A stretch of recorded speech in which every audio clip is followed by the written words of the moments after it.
This is a story about a filmmaker who wants to be a mother. She dreams of a child. That woman was me. But what could I do to make this dream a reality? By remaining childless, I just feel like I'm not going to learn the big lessons in life. My biological clock had been ticking more and more loudly. I was passionate about having a baby, but how could I get pregnant? I didn't have a man. So, of course, this film is also about fathers. Dad has always told me that I'd been left on the shelf. He was never very sensitive in that way. I mean, everybody's very polite about you, and I think that they admire you for a weirdo who's a filmmaker. I mean, you can't help being a weirdo when you're a filmmaker. No man had chosen me to be the one. Well, was I the one who was being too picky? But nobody ever told us that by the time you get to 35, there's not many single blokes left to choose from.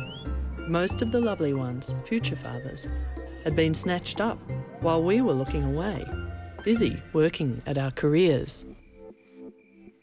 But I knew that I had a lot of love to give.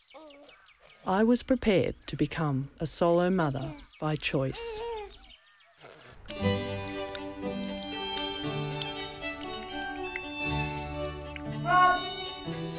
Motherhood throughout history seems to have claimed the creative juices of women.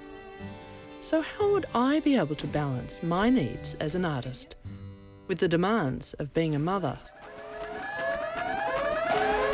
Shit, how do I organise my life now? You know, like, quick, I've got to finish my degree, I've got to try and find work, I've got to try and make some savings. How will I do it without a man in my life?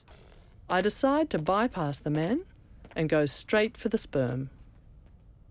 I'd actually plucked up the courage to join an anonymous sperm donor program.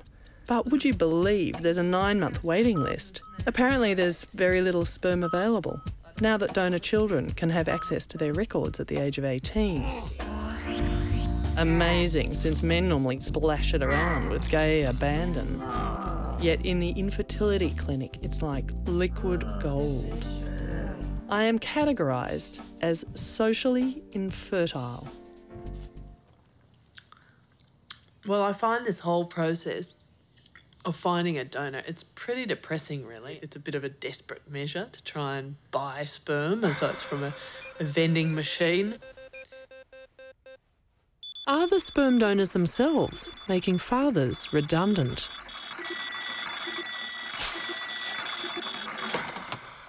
I'm really over all of this stuff, so I'm just gonna go out and forget about it all.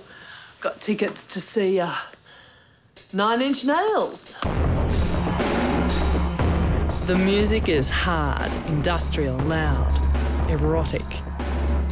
He is Swiss, 31, good dancer, surfer, into extreme sports. And I decide to practice my German. Ja, ja, ja. So I guess now I've become a solo mother by chance. Now, here you are, a pregnant person. Yep. You are now going to go away. You're going to think about the birth centre number. Yep. You're going to think about making these appointments. You're going to organise your blood tests, etc. And then you're going to come back to me next week, having done all this homework. Yeah. And at that point, I will actually lay hands upon you. Yeah. How about that? I haven't told my mum. I think she's going to freak out. And I also haven't told who's the father of the child. I'm in the family way. Up the duff. Preggers. With child. A lady indisposed. Knocked up. Bun in the oven. How's she going to react? I know, I don't know how. I don't know. How could I have had a fallen woman for a daughter? We'll see what her mother says. Mum's escaping. Oh, of course she is. Mum's escaping. She is. She's running around the house. She's escaping the questions. Yes, she is. Mummy, come on, you've got to face up. I never actually thought I'd get traditional, but I decide to have a baby shower. If I have no husband or partner to take care of me, I need to know that I can rely on my friends and family to support me through this first year. So this is midwife number 2 here, Ms. Bronwyn, who's going to catch the bub if we're lucky. She's practising catching. So we've been to birth classes for 6 weeks at the hospital. Yes. And what did you learn? A bit of gore, and about drugs. I swim 10 laps at Wiley's Baths at Coogee in Sydney. 2 hours later, my labour begins.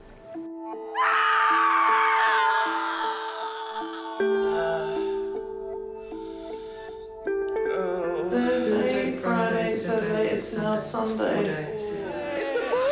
I can't mistake those. Is it your fingers? Yep. Welcome. You're your own little person. Oh, gorgeous. Yes, you are. It was a lovely first night because the nurse put him in the bed with me and we were both stinky. It was great. I actually got tits overnight. It's really weird because he looks a lot like his father. It's been such an interesting week. I've had all the support of my girlfriends and family and everything else, and yet the absent father is very much in my mind because it's written all over the baby's face. I happened to hear an American academic writer, Peggy Drexler, speaking on the radio about her new book, Raising Boys Without Men. I call these moms mavericks because they're kind of making up the rules as they go. I think that we, as a culture, are very afraid that boys raised by moms will be either gay or feminine in some way. It's great to hear Drexler's view about the potential advantages of solo mothering. They expanded their gender spectrum. And That we can bring up a new generation of wiser and gentler boys. These are qualities in this world where, you know, there's so much strife and tension and war, could serve us very well. Can we maverick mothers hope to change this culture of violence? I mean, you can't say it's natural, can you? He knows nothing about fathers, absolutely nothing. He only has a blinking mother. You're bringing him up. Keep him away from men. 6 p.m. It's Arlo's father at the front door. He's finally come out of hiding. What do you think of your little fella? Oh, he's cute. Yeah. He's a champion. I started out this journey as an artist, watching life from the sidelines. But then I became a solo mother by chance, and am now inside the experience of living. I have juggled directing this film and directing my new life. At least we've now met Arlo's father, whom he eventually might call Dad. For now, we're happy, just the two of us.